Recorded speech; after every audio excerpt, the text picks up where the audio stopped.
Bienvenidos a este video. El día de hoy les hablaremos respecto de las normas del aire.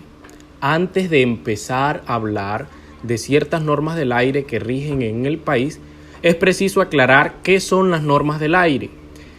Las normas del aire no son más que todo el conjunto de manifestaciones normativas vigentes en el país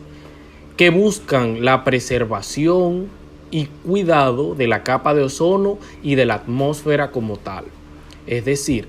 estas resoluciones, decretos y leyes buscan que las actividades económicas y que todas las actividades cotidianas que ejercen los habitantes sean sin atentar nocivamente contra la atmósfera y la capa de ozono.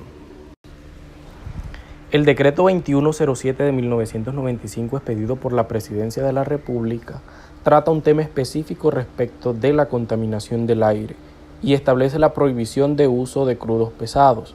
El artículo 25 del decreto 948, que es modificado por este decreto, estipula lo siguiente: se prohíbe el uso de crudos pesados con contenidos del azufre superiores a 1.7% en peso como combustibles en calderas y hornos de establecimiento de carácter comercial, industrial o de servicios a partir del 1 de enero del año 2001. Este decreto además contiene disposiciones respecto de las quemas abiertas en áreas rurales, las emisiones de vehículos diésel, solicitudes de permisos para estos tipos de actividades y el trámite del permiso de emisión atmosférica. Por su parte, el decreto segundo de 1982, expedido por el presidente de la República, reglamenta parcialmente el título primero de la Ley Novena de 1979. Recordemos que la Ley Novena de 1979 es la que dicta el Código Sanitario. En el Código Sanitario aparecen ciertas disposiciones respecto de las emisiones atmosféricas.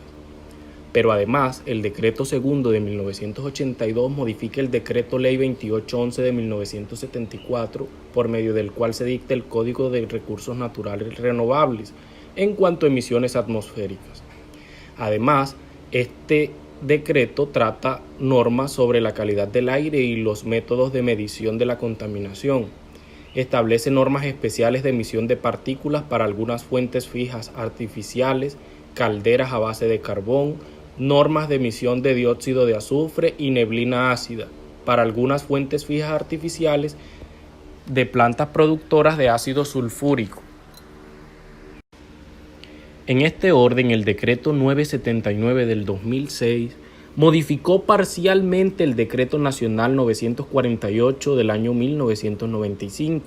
en el cual se reglamentaron parcialmente la Ley 23 de 1973 en sus artículos específicos 33, 73, 74, 75 y 76 del decreto Ley 2811 de 1974, que, como ya hemos venido reiterando, es el que dicta el Código Nacional de Recursos Naturales Renovables,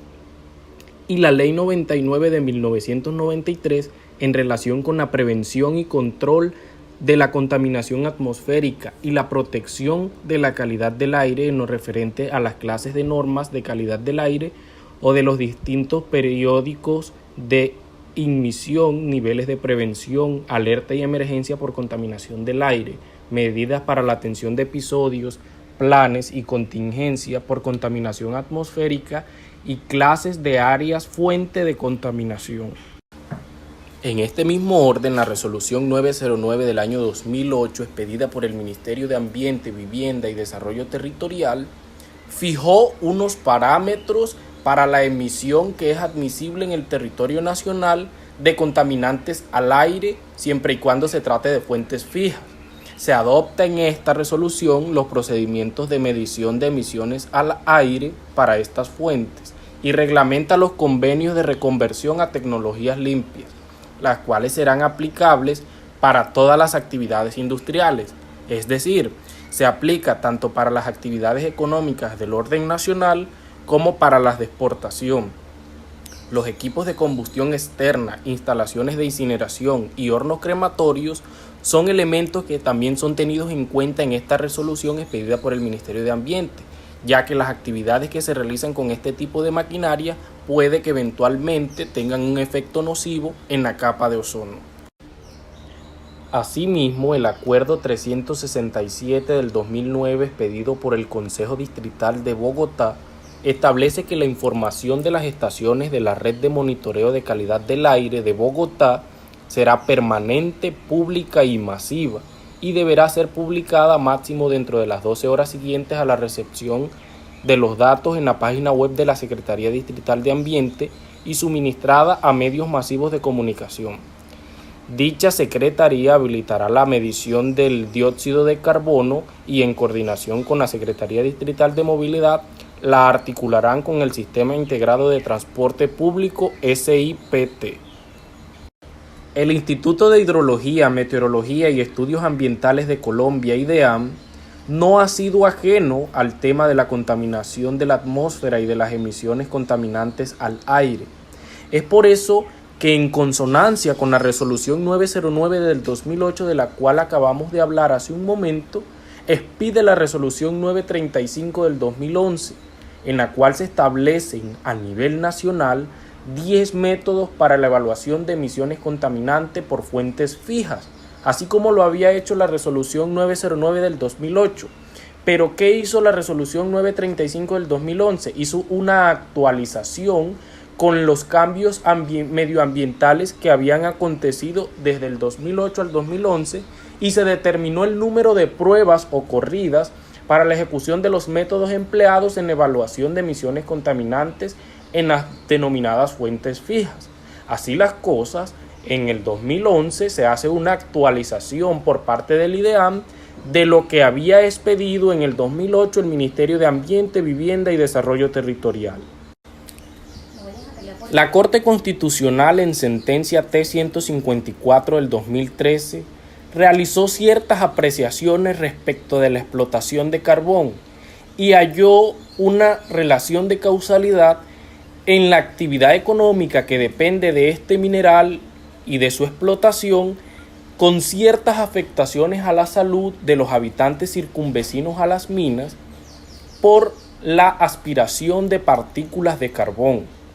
Sin duda, la explotación, transporte y almacenamiento de carbón genera dispersión de partículas que afectan la pureza del aire, al igual que la tierra y el agua donde finalmente caen.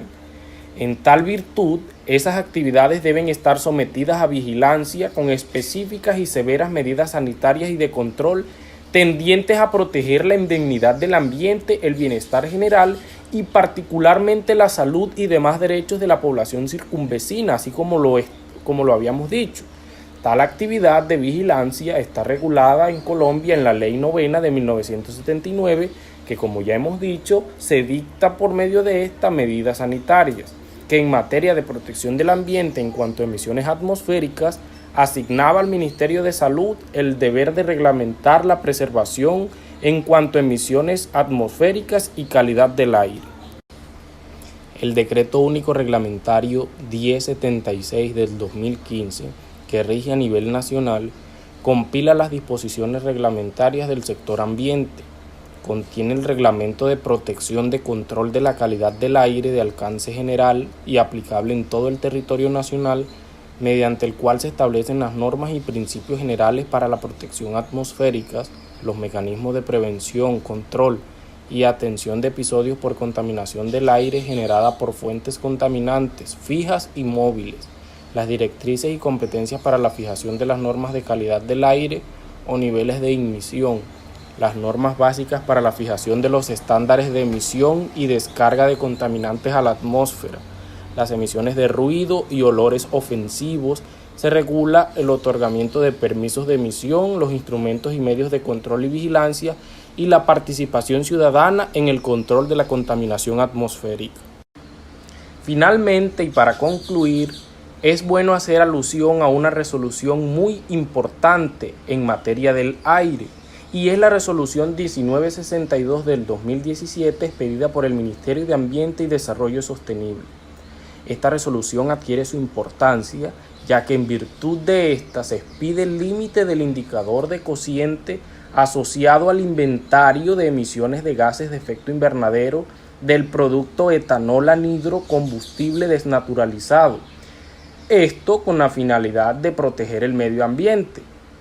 Dichas emisiones provienen de manera directa de gases de efecto invernadero que provienen de fuentes de propiedad o controladas por la empresa. Por ejemplo, emisiones de combustión en calderas, hornos, vehículos, entre otras. Y además emisiones de la producción química en equipos de procesos controlados o propiedad de las organizaciones.